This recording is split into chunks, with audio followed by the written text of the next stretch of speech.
Eu quero começar dizendo assim que fazer leis é muito fácil. Ainda mais quando se trata de fazer leis para os outros cumprirem. Aí é bem interessante. Todos nós concordamos que as leis são necessárias. Sem dúvida, elas são necessárias. Porque nós, seres humanos pecadores, nós precisamos de leis para minimamente podermos conviver. Podemos não concordar com todas as leis que são estabelecidas, porém elas são necessárias para manter a ordem no mundo, a convivência nas nações, nas cidades e em qualquer organização social. E aí a pergunta que me ocorre é esta: e na igreja de Jesus, na igreja cristã, as leis também são necessárias? Entre o povo de Deus, para a convivência do povo de Deus, também há necessidade de leis? Bom, nós poderíamos responder assim: nós confiamos em Jesus, cremos em Jesus e somos guiados pela sua palavra e pelos seus mandamentos. E isto nos caracteriza como povo de Deus. No entanto, nós também nos organizamos em comunidades, em igrejas locais. Por isso, nós e todas as outras igrejas cristãs locais que se organizam, elas também são organizações civis, poderíamos dizer. Elas têm estatutos, elas têm regimentos, elas têm CNPJ e assim por diante.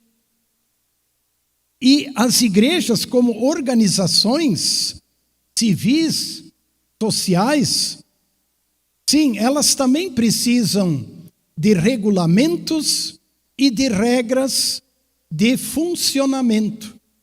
Isso é normal e nós não questionamos isso. De modo algum se questiona isso, ok. E nós aceitamos isso com naturalidade. Tanto é que frequentemente nós nos reunimos em assembleia, estabelecemos leis de trabalho, de ação e assim por diante.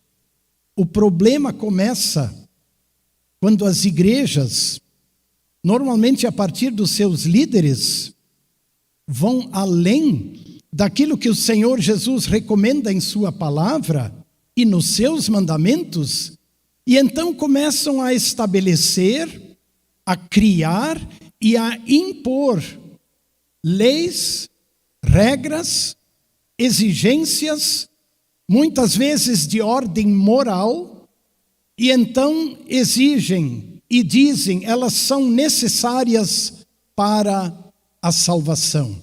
Ali que começa o problema, porque desta maneira sobrecarregam seus membros com uma infinidade de exigências e às vezes também ameaças. Basta nós estarmos atentos ao que acontece no mundo religioso hoje em dia. E aí nós vamos constatar o quanto são verdadeiras aquelas palavras de Jesus que nós ouvimos no relato de Mateus 23. Na cadeira de Moisés se assentaram os escribas e fariseus. E ao falar da atitude deles, Jesus continuou: eles atam fardos pesados. Atam, do verbo atar, colocar sobre os ombros cargas pesadas, difíceis de carregar. Contudo, eles próprios nem com um dedo estão dispostos a mover e a mexer nestas cargas.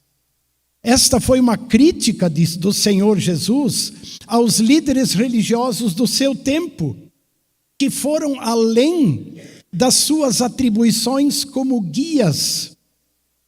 E além de gostarem muito daquela posição mais elevada dentro do povo, ainda multiplicaram ensinos, leis, regras, exigências sobre o povo, sobrecarregando-os, colocando fardos pesados sobre os seus ombros. Na cadeira de Moisés se assentaram, como o pastor Ismar já explicou. E isso também é um lembrete de que foi através de Moisés que Deus deu os seus mandamentos. E eles também se assentam nesta cadeira, isto figuradamente, porque querem aumentar, multiplicar leis e regras sobre o povo. Mas para compreendermos mais detalhadamente esta palavra de Jesus, é importante voltarmos um pouco ao capítulo 22, porque lá Mateus registra vários encontros de Jesus com estas autoridades religiosas, os escribas, os fariseus e também com um grupo chamado os saduceus. E os saduceus muitos sacerdotes também eram saduceus. Deste encontro, desta conversa de Jesus com os saduceus, eu quero mostrar como um ensinamento ou uma lei pode colocar um peso sobre a pessoa. Mas também quero mostrar como um ensinamento pode aliviar as cargas. Lá no capítulo 22, verso 23, nós podemos ler assim: naqueles dias, os saduceus, que dizem não haver ressurreição, se aproximaram de Jesus. Os saduceus, que dizem que não há ressurreição, se aproximaram de Jesus. Os saduceus eram um tipo de um partido religioso dentro do povo de Israel, mas um grupo que defendia um ensino equivocado, uma lei equivocada. Não há ressurreição dos mortos. E nós poderíamos dizer, bom, o problema é deles, né? Se eles não creem na ressurreição dos mortos. Contudo, esse problema repercute também em nossos dias. Esse ensino repercute também em nossos dias. Também hoje ouve-se este ensino: mortos não ressuscitam. E esse ensino se mostra basicamente de duas maneiras, duas direções. Aos que ensinam e defendem que com a morte tudo se aniquila. Não há mais lembrança de nada, não há mais vida, não há prestação de contas, não há nada. A morte aniquila tudo. Aos que defendem isso e ensinam. Mas esse ensino de que não há ressurreição também aparece com uma outra roupagem. Ou seja, de que uma pessoa, ou o espírito de uma pessoa, a alma de uma pessoa falecida, ela pode retornar em outros corpos. Ela pode voltar a viver em outros corpos, negando assim, portanto, a ressurreição do corpo.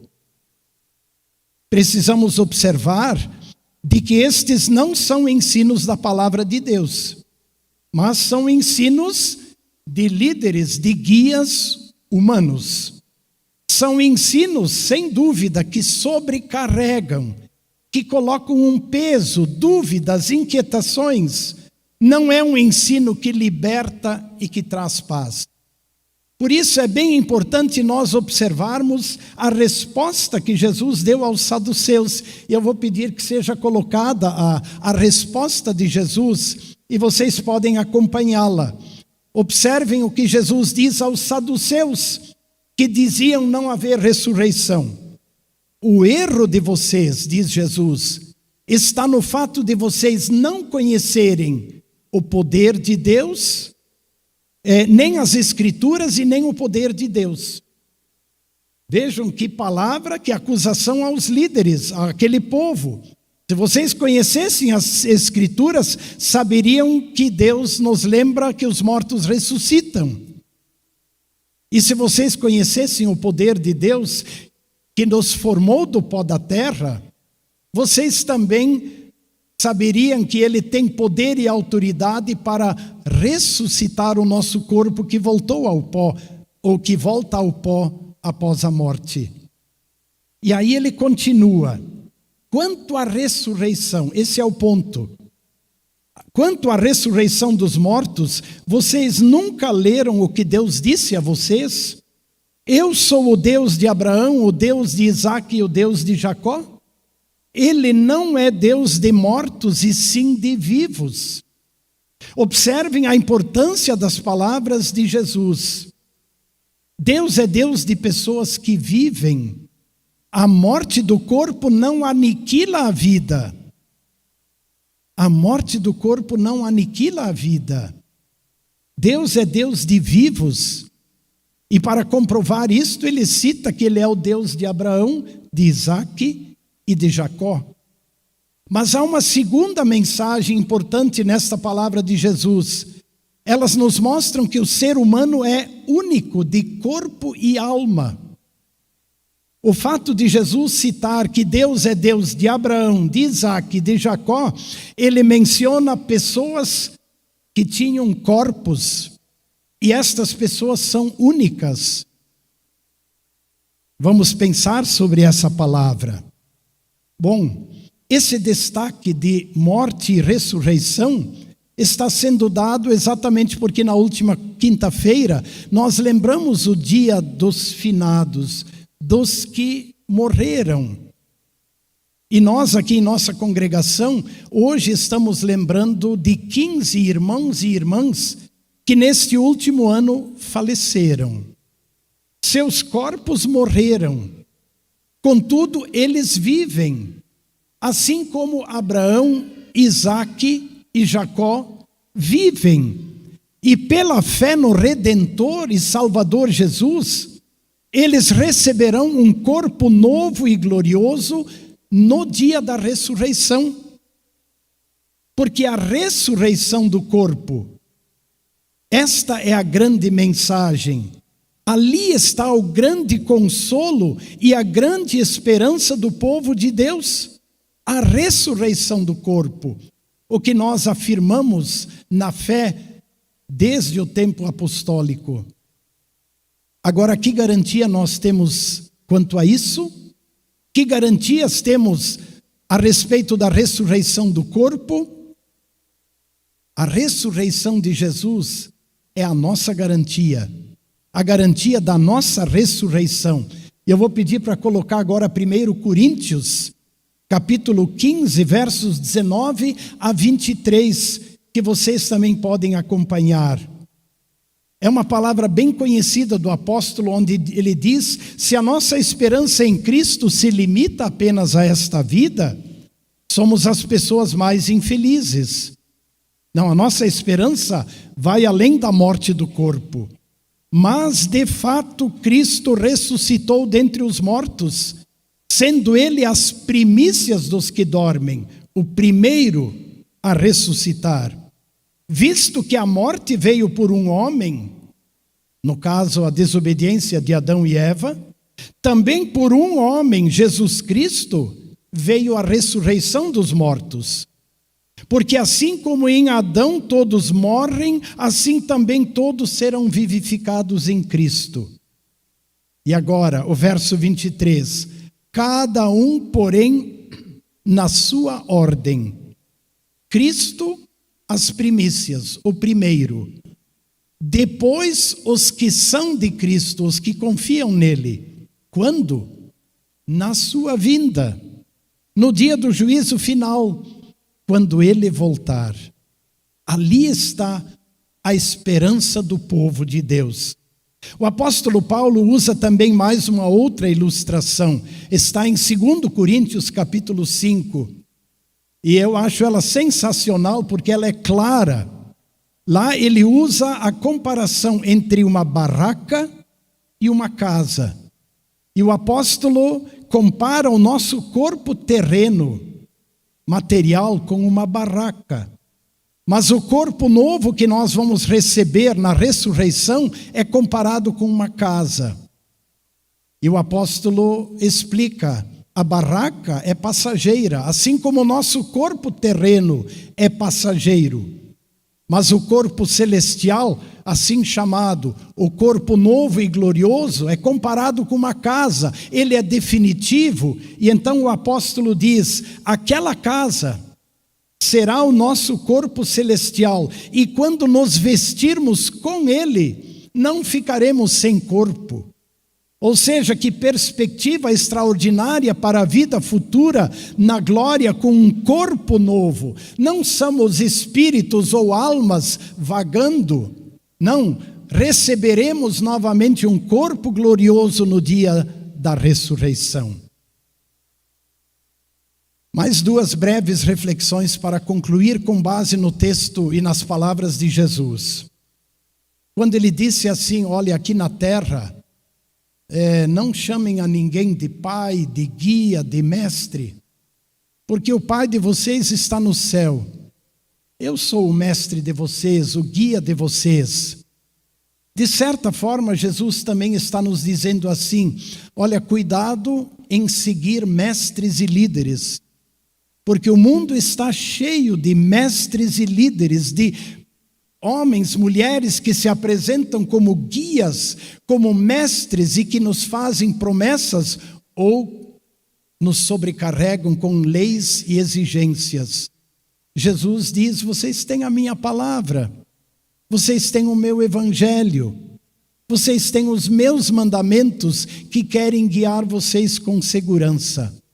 E aqui na terra, lembrem, vocês como povo de Deus, vocês são irmãos. Um não está acima do outro, vocês são irmãos. Segunda reflexão, Jesus termina dizendo: o maior entre vocês será o servo de vocês. E essa é a imagem da igreja de Cristo, onde nós estamos sempre na condição de servos. E mesmo se ocuparmos posições ou ofícios importantes, estamos sempre nestas condições para servir. Não para sobrecarregar, não para colocar pesos, mas para libertar com a mensagem do Evangelho e servir pela lei do amor. Ainda na conversa de Jesus com os fariseus, estes lhe perguntaram: tá, Senhor, então, qual é o mandamento importante? Qual é a lei importante? E Jesus diz: olha, tudo se resume numa palavra só. Amem a Deus e amem o vosso próximo. Vivam assim na simplicidade da fé cristã. Vocês têm o vosso Pai que está no céu, Ele olha por vocês. Vocês têm Jesus, o vosso mestre e guia. Sigam o seu evangelho, tua mensagem de amor e seus mandamentos. E não se deixem sobrecarregar por leis, regras e exigências. Pensemos nisso no decorrer desta semana. E que a graça do Senhor Jesus, o amor do Pai e a comunhão do Espírito Santo estejam com todos.